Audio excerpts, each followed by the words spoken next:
நம்மால் முடியும் என்ற உயர்ந்த இலக்குடன் மக்களை திரட்டி சமூக நலனுக்காக களப்பணியாற்றும் புதிய தலைமுறை அறக்கட்டளை பள்ளி கல்லூரி மாணவர்களிடையே அறம் வளர்க்கும் அரும்பணியை தொடர்ந்து ஆற்றி வருகிறது. அதற்கென கிடைக்கும் வாய்ப்புகளையெல்லாம் பயன்படுத்தி அவர்களை வழிநடத்துகிறது. சமூக சேவையின் தேவைகளையும் அவற்றிலுள்ள பணி வாய்ப்புகளையும், குறிப்பாக தொண்டு நிறுவனங்களில் உள்ள வாய்ப்புகளை மாணவர் மனங்களில் விதைக்கிறது.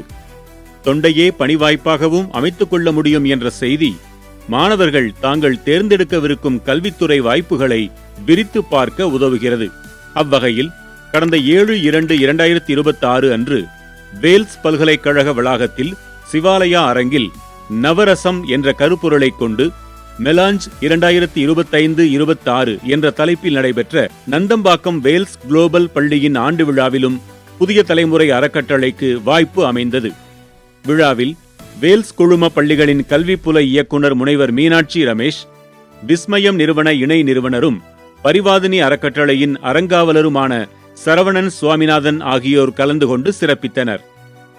புதிய தலைமுறை அறக்கட்டளையின் செயலாளர் வே வெங்கடகிரி சிறப்பு விருந்தினராக கலந்து கொண்டார்.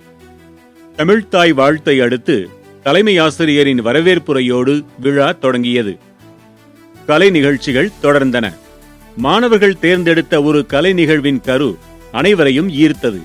வேற்றுலகத்தினர் இருவரின் பார்வையில் இவ்வுலக மாந்தர்களின் அன்பு, துணிவு, கருணை, நகைப்பு, அச்சம், கோபம், வெறுப்பு, வியப்பு மற்றும் அமைதி ஆகிய நவரச வெளிப்பாடுகளை மாணவர்கள் படைத்தளித்தனர்.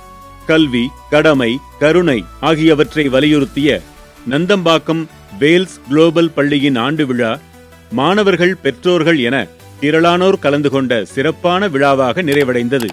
மனம்மிகு மலர்களான இந்த இளைய தலைமுறையினரின் கரங்களில் நாளைய உலகம் பத்திரமாக இருக்கும். அதற்கு உரிய வழிகாட்டுதல்களை புதிய தலைமுறை அறக்கட்டளை தொடர்ந்து வழங்கும். அன்பால் இணைவோம், அறம் வளர்ப்போம், அகிலம் காப்போம், நம்மால் முடியும்.